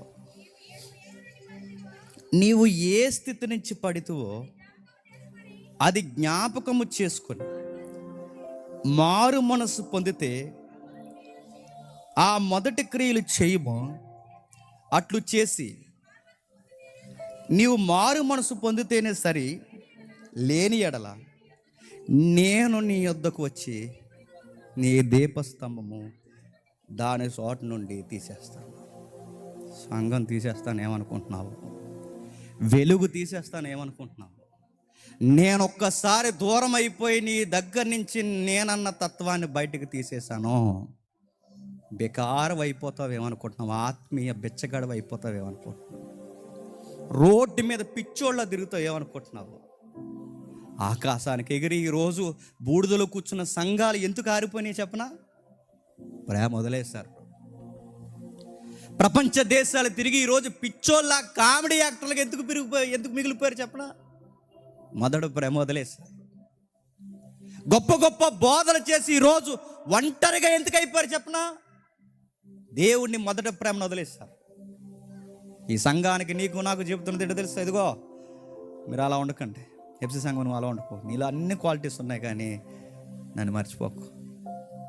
నువ్వేం చేసినా ఫస్ట్ నేను ఉండాలి, గుర్తుపెట్టుకో. నా పిల్లలు ఉన్నారా, నా వంశం ఉందా, అది ఉందా, మా వాళ్ళు ఉన్నారా, నా పేరు ఉందా, అది ఉందా, ఇది ఉందా కాదు, గుర్తుపెట్టుకో. నేనున్నానా, అది గుర్తుపెట్టుకో. ప్రతి సెమినార్లో తమ్ముడు కుటుంబం కానీ మా కుటుంబాలు కానీ మా మీద పాయింట్ అవుట్ చేసేది ఏంటి చెప్పనా? సెమినార్లో మమ్మల్ని పట్టించుకోరేటి మీరు అని అడుగుతారు. ఆ కూతురు ఆడ తిరుగుతుంటుంది, కూడా ఆడ తిరుగుతుంది. పట్టించుకోరంటే ఇప్పుడు వాళ్ళని పట్టించుకుని వాళ్ళని ఎదుగు ఎక్కించడానికి కాదు కదా. ఏదిక ఎందుకు పట్టించుకోవాలి? మొదట ఆయన, తర్వాతే ఎవరైనా.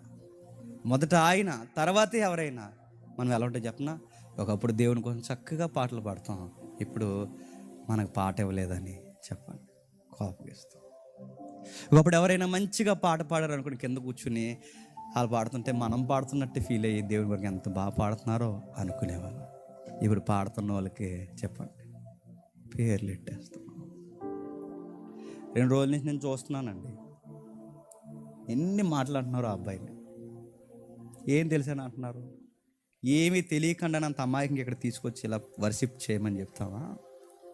రెడీగా ఉందా? ఏమీ తెలియకుండానే పాడించమని చెప్తావా? ఒకవేళ మీ దృష్టిలో ఆయన మారలేదనుకోండి, అలాగే అంటారా? మారుస్తారా? మీ దృష్టిలో ఆయన మారలేదనుకోండి, అలాగే వదిలేస్తారా? ఒకప్పుడు ఎలా ఉండేవాడివి? ఎవరినైనా మారుద్దాం అన్నట్టు దగ్గరికి వెళ్ళి మాట్లాడేవాడు. ఇప్పుడేంటి ప్రతి ఒక్కరికి పేర్లు పెట్టుకుంటూ తిరుగుతున్నావు? సోషల్ మీడియాలో పరిస్థితులు ఎక్కువైపోరండి ఈ మధ్య. తెగెట్టేస్తున్నారు కామెంట్. ఏం తెలుసు ఆయన గురించి? ఒక మాట చెప్పనా, కాబోయే పాస్టర్ అంటే ఆయన మీరు ఏమనుకుంటున్నారు? సేవకుడు ఆయన. రౌడీ సీటర్ల మధ్య, రేపిస్టుల మధ్య, డ్రగ్గిస్టులు ఎవరైతే ఉన్నారో, పేదోళ్ళు, కుష్టోలు, కురుపులు పట్టిన వాళ్ళ మధ్య, రెల్ ఏరియాస్లో, రకరకాల మురుకు వాడల్లో ఆయన సేవ చేస్తున్నాడు. మీరు నమ్మగలరా? ఇలాంటివి చూపించను, కానీ మీ ఏడుపులు తట్టుకోలేక ఆయన ఎవిడెన్స్ నేను చూపించాలనుకున్నాను. అనకండి ఓకే, ఆ ఒక్క విషయంలోనే బాగాలేదు, సరే బాగాలేదని ఇప్పటివరకు ఆయనకు తెలియలేదేమో. మార్చుకుంటే లేకపోతే లేదు.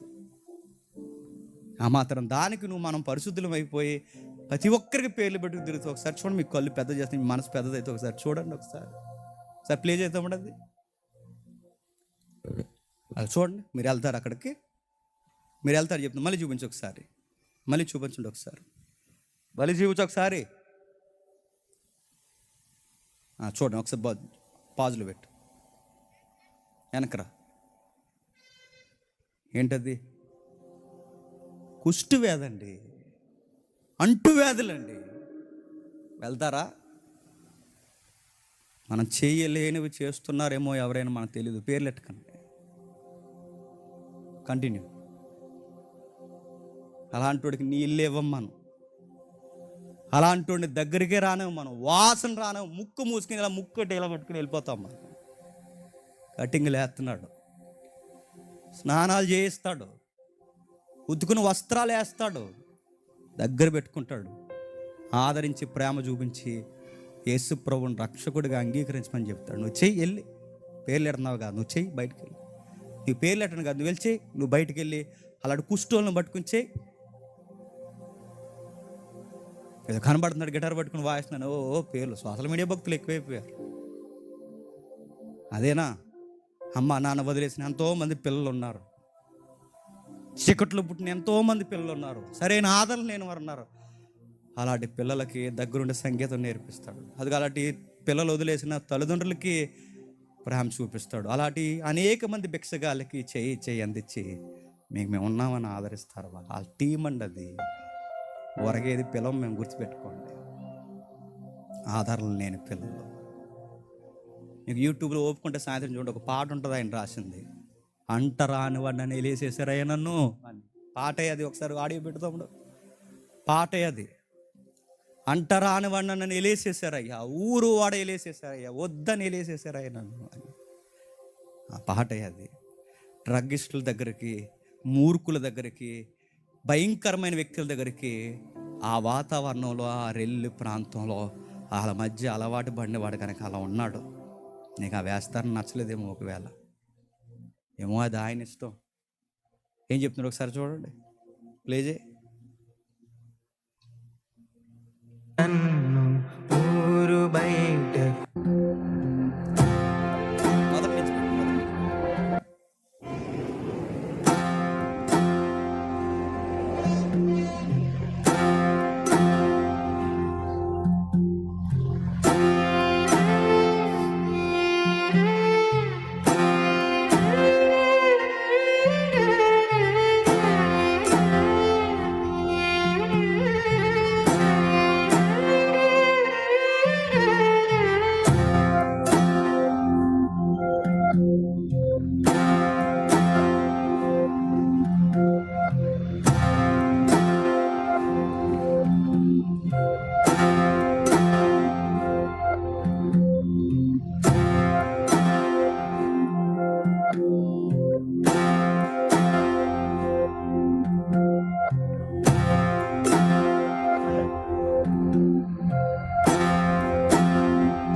నన్ను ఊరు బయటకు త్రోసివేసిరి.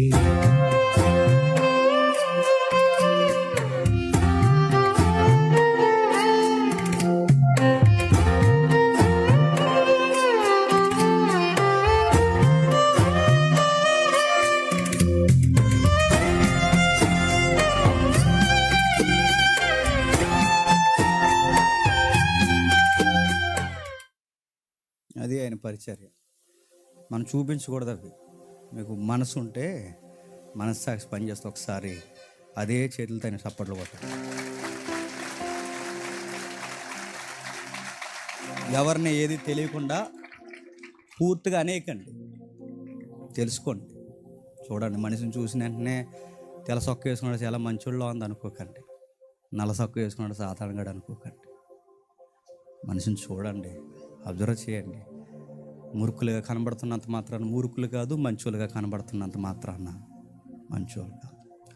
బహుశా ఇప్పటి వరకు అది ఆయన ఎవరో పాయింట్ అవుట్ చేయలేదేమో, ఇప్పుడు మనం పాయింట్ అవుట్ చేశాంగా. మార్చుకుంటాడో మార్చుకోడు, అది ఆయన ఇష్టం, ఆయనకు వదిలేద్దాం.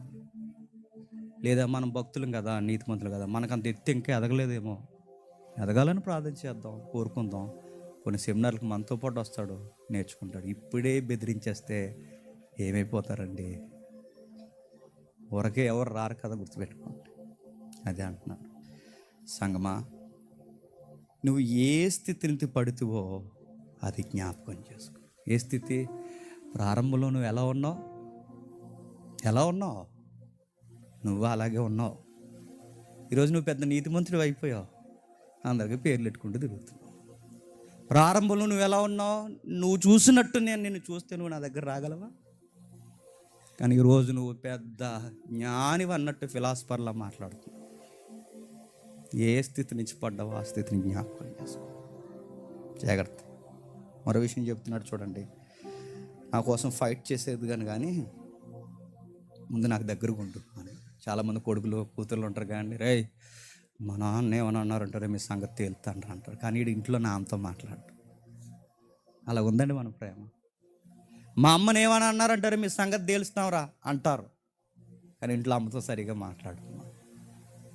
దేవుడి పక్షాన్ని మనం ఫైట్ చేస్తాం, సిద్ధాంతాలు అంటాం, కార్యక్రమాలు అంటాం, సభలు అంటాం, అన్నీ అంటాం, కానీ ఆయనతో మనం పెద్దగా చెప్పండి అటాచ్మెంట్లో ఉండం.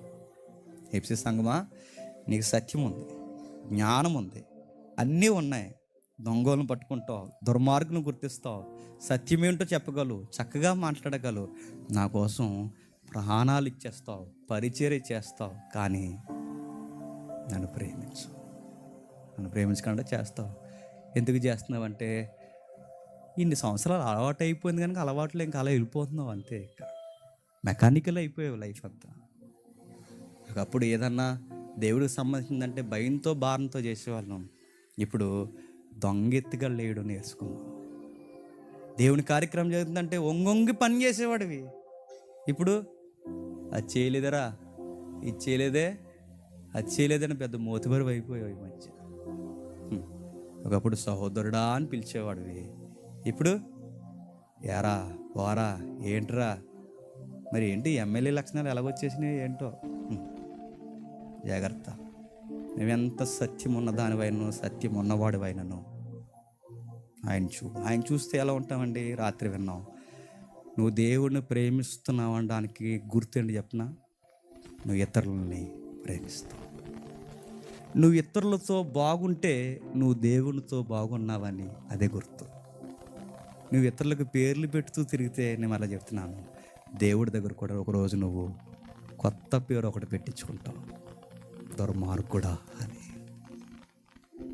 నువ్వు ఈరోజు ఇతరులతో సరిగ్గా మాట్లాడకుండా దొంగ మొహమోడు, ఆ మొహమోడు, ఈ మొహమోడు, అలాగున్నాడు ఇలాగున్నాడంటే దేవుడు కూడా అంటాడు, రే ఏ స్థితిలోంచి వచ్చావు, ఏం మాట్లాడుతున్నావు, ఎలా ఉన్నావురా చూసుకో అంటాడు.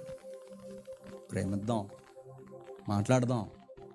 మొదట ప్రేమ, మొదట్లో ప్రార్థన చేసినప్పుడు ఎంత భారంతో చేసేవాళ్ళం, మొదట బైబిల్ చదివినప్పుడు ఎలా బైబిల్ చదివేవాళ్ళం, మొదట సేవలో ఆతృతగా ఎలా పరిగెట్టేవాళ్ళమో ఇప్పుడు అలాగే ఉందాం, ఎప్పటికీ అలాగే ఉందాం. ఆ ప్రేమ, ఆ భారము, ఆ సేవ. మీటింగ్ అనగానే ఒక పండగ వాతావరణం, సాయంత్రం మీటింగ్ అనగానే ముందే నేను వెళ్ళిపోయి ఏదో చేయాలనడం, సాయంత్రం అయ్యేసరికి భోజనం చేసిన వెంటనే కొంచెంసేపు బైబిల్ చదువుకోవడం, మనసారా ప్రార్థన చేసుకోవడం, చక్కగా వాక్యం చదువుకోవడం, నాతో మాట్లాడిన ఆ మాటలు 4 మాటలు బయట కట్టుకెళ్ళి దేవుడు నాతో ఇది చెప్పాడని చెప్పడం, ఆ వైరాగ్యం అంతా మళ్ళీ తెచ్చుకుందాం. మళ్ళీ అలాగ అయిపోదాం, మళ్ళీ అలా మాట్లాడదాం. అలా కాకుండా ఈ మధ్యకాలంలో జేమ్స్ గడి వీడియోలు ఎక్కువైపోతున్నాయి, మన వీడియోలు ఎక్కువ అవ్వట్లేదు, కొత్త కెమెరాలు కొనరా అన్నారంట. ఏం కెమెరా ఇది, ఈ మధ్యకాలంలో వీడు ఎక్కువైపోతున్నాడు, మనకు కూడా కొంచెం టెక్నికల్గా మనుషులు కావాలి అన్నాడు. జేమ్స్ గాడు ఎక్కువైపోతున్నాడంటే జేమ్స్ గాడు దేవుడిని బాగా లవ్ చేస్తున్నాడేమో, ఆడు బాగా ఎదుగుతున్నాడంటే ఆడు దేవుడికి బాగా దగ్గరగా ఉన్నాడు, నేను లేకపోయానేమో అనుకుంటే హెల్దీగా ఉంటుంది. గుర్తుపెట్టుకోండి. అలా కాకుండా నేను ఎదిగిపోవాలి. ఎదిగిపోరండి. ఫలములు లేని వృక్షములు అలా ఎదిగిపోయి ఒకేసారి కూలిపోతాం. ఈ మెసేజ్ మీకు అర్థమైతే అలా కళ్ళు మూసుకోండి. దీనికి తగిన ఒక పాట అన్నలు పాడతారు, అలా మనసులో ప్రార్థించండి. మొజెస్ బ్రదర్, జాన్ బ్రదర్ అందరూ ఒకసారి కళ్ళు మూసుకోండి.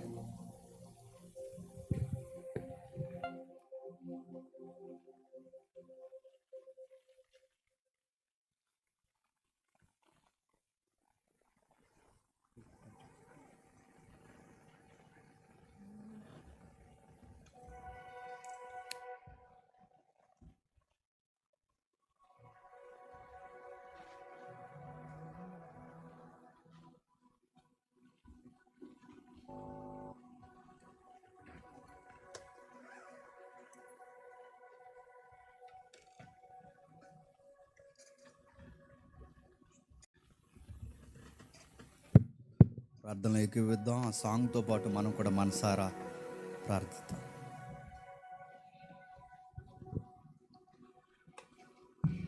మొదటి ప్రేమను మరలా మనం దేవుని చూపిద్దాం.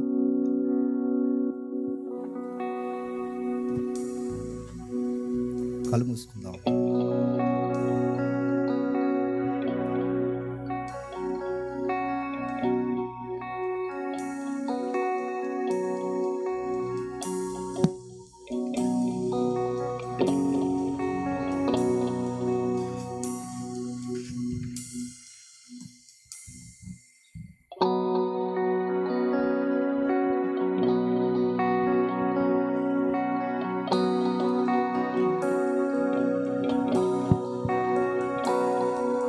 నిన్ను విడిచి తిరిగితి నివాసముకై వెదకితిని నన్ను నేను కోల్పోతిని పోల్చలేని స్థితికి మారితి నిన్ను విడిచి తిరిగితిని నివాసముకై వెదకితిని నన్ను నేను కోల్పోతిని పోల్చలేని స్థితికి మారితే నీ కృపలోనే నన్ను దాచావయ మార్గమును ఏర్పరచి నడిపించినావు నీ కృపలోనే నన్ను దాచావయ మార్గమును ఏర్పరచి నన్ను నడిపించావు తండ్రి తండ్రి నేను నీ కుమారుడు తండ్రి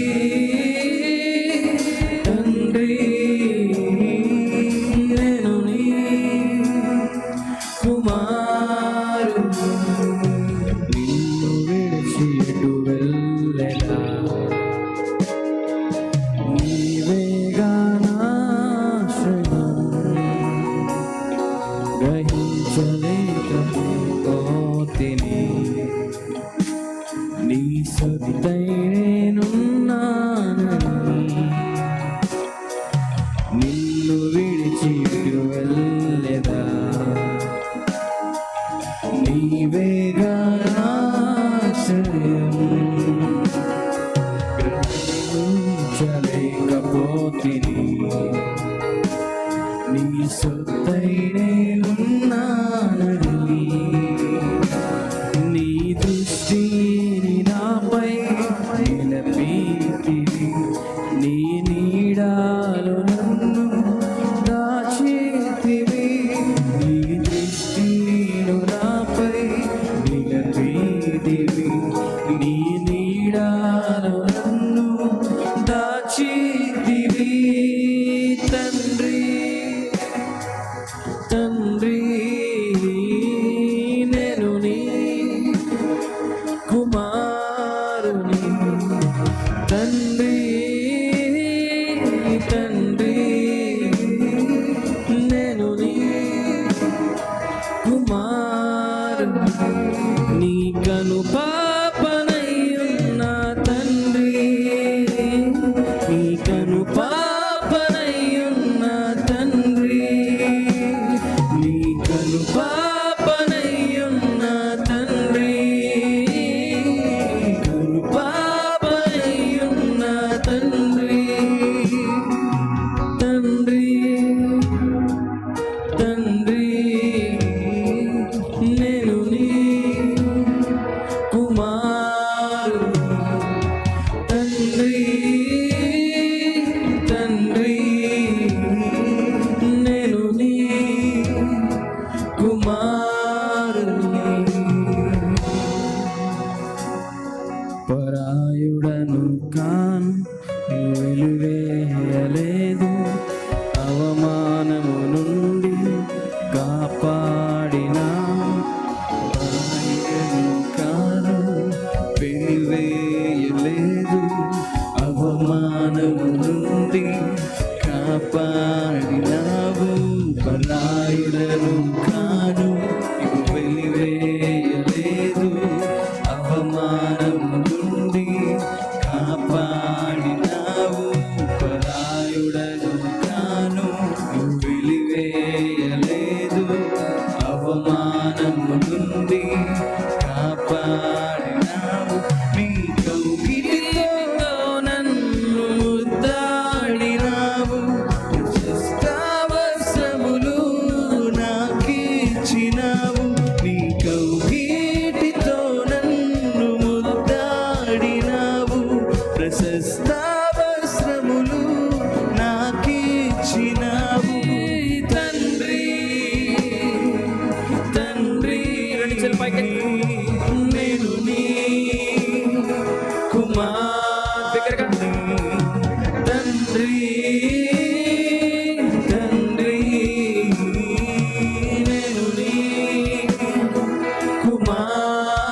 తండ్రి తండ్రి తండ్రి దగ్గరగా స్వరాలు మన హృదయపూర్వకంగా ఆయన ఆరాధించండి. మన తండ్రి అయిన దేవుని ఆరాధించండి. తండ్రి తండ్రి నేను నీ కుమారుని తండ్రి తండ్రి తండ్రి నేను నీ కుమారుని తండ్రి దగ్గరగా నోట్ తెరిచి పాడదాం. తండ్రి నేను నీ కుమారుని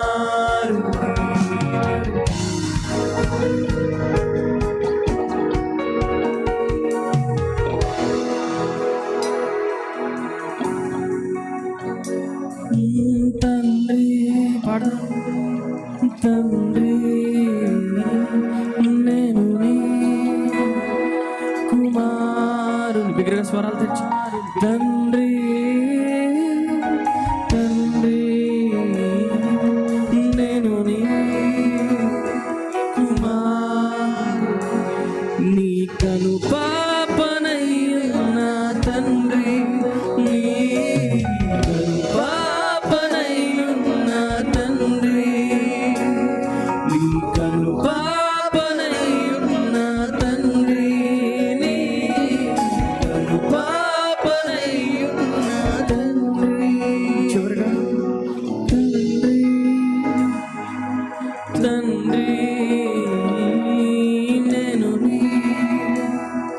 కుమారు తండ్రి తండ్రి నేను నీ కుమారు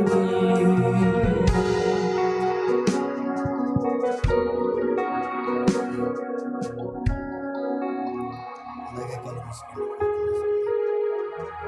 ప్రేమగల తండ్రి, కృపగల దేవ తండ్రి, ఎవరు ఎలా ఉన్నారని కాదు తండ్రి, మేము నీ ఎదుట ఎలా ఉన్నాం తండ్రి. అందరికీ పేర్లు పెట్టడం కాదు తండ్రి, మీరు మాకు పేరు పెట్టకుండా ఉండాలి దేవా. మొదటి స్థితిలో ఉన్న ప్రేమ, అనురాగము, ఆత్మల పట్ల భారము, మీ వాక్యం పట్ల తండ్రి ఉద్యోగము మాకు మరలా రేకెత్తించండి. నిస్సారమైపోయిన సంఘాలను తండ్రి సంచరిస్తూ తండ్రి మీ సుతుడు అడుగుతున్నాడు. నాయకులుగా మమ్మల్ని ఆయన చేతుల్లోనే పెట్టుకున్నాడు. సంఘాలుగా తండ్రి అందరినీ ఆయన చేతుల్లోనే పెట్టుకున్నాడు. ఏమేం చేస్తున్నాం వారి చేతుల్లో చూస్తున్నాడు. మా సిద్ధాంతాల కొరకు రాద్ధాంతాలతో మేము ఉండిపోతున్నాం. కానీ ఇతరుల వ్యక్తులకి తండ్రి రకరకాల తండ్రి పేర్లు పెడుతూ ఉండిపోతున్నాం. కానీ మాకు వాక్యం అది తెలుసు ఇది తెలుసు జ్ఞానం అని తండ్రి ఎర్రి మాటలు తండ్రి అతిశయంతో రగిలిపోతున్నాం. కానీ తండ్రి తగ్గింపు మాటలు పోయి తండ్రి రాజకీయ నాయకులు మాటల్లాంటి మాటలు మేము నేర్చుకున్నాం. కానీ తండ్రి ప్రేమను వదిలేస్తాం. మనుషులను ప్రేమించాలన్న ఇంకిత జ్ఞానం వదిలేస్తాం. ఇతరులను రక్షించాలన్న తండ్రి కనీసపు జ్ఞానం వదిలేస్తాం. ఒకవేళ మేము బాగున్నామంటే మాలాగే వాళ్ళు కూడా ఎదిగితే బాగున్నన్న భారాన్ని వదిలేస్తాం. చెదరగొట్టేస్తున్నాం తండ్రి, మనసుని బెదిరించేస్తున్నాం. నీ ప్రేమకు దూరం చేసేస్తున్నాం. మేము దూరం అయిపోతున్నాం. క్షమించండి, అర్థం చేసుకునే జ్ఞానం ఇవ్వండి.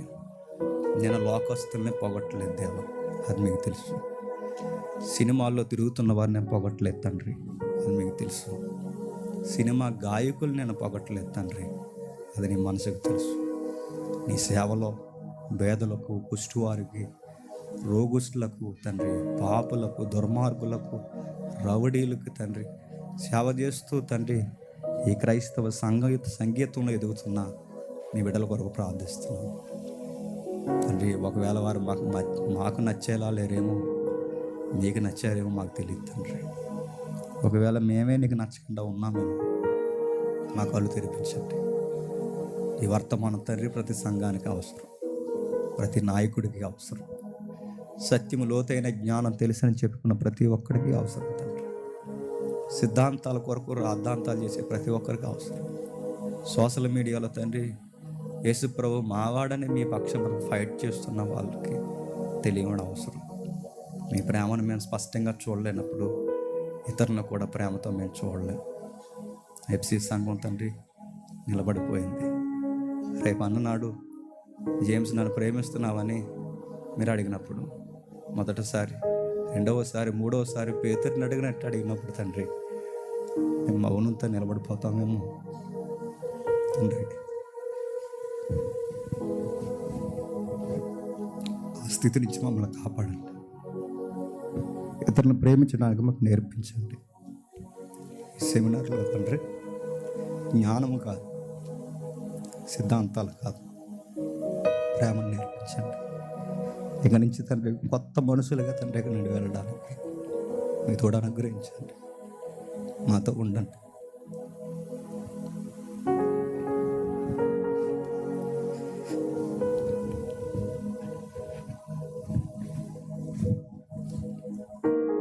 మీరు లేని పరిచర్య, మీరు లేని వైభాగ్యం వ్యర్థము తండ్రి. సహిస్తున్నాం, భరిస్తున్నాం, ప్రాణాలు ఇస్తామంటున్నాం, కానీ నిన్ను మాత్రం మేము ప్రేమించట్లేదు.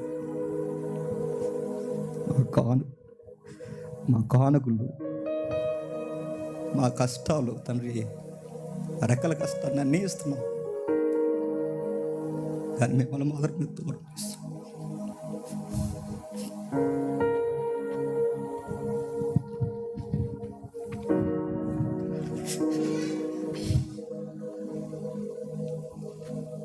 తమ్ముళ్ళని, చెల్లెల్ని, తండ్రుల్ని, అందరినీ తండ్రి, నా తోటి జత పని వారిని, సంగీతకారులు దీవించండి. ఏక మనసు, ఏకాత్మ, ఏక ప్రేమ కలిగి తండ్రి మిగిలిన రోజులు నడిపించండి. అన్ని సెమినార్స్ వాళ్ళే కాకుండా, అందరూ బోధకుల వాళ్ళే కాకుండా, అందరిలాగా మేము కూడా మీటింగ్ చేసుకున్నాం చెప్పుకునేవారిలా కాకుండా, వాళ్ళందరూ ఒకే ఆత్మ, ఒకే ప్రేమ కలిగిన వారిని తండ్రి బయట వారు చెప్పుకునేలా ఈ కార్యక్రమాల్లో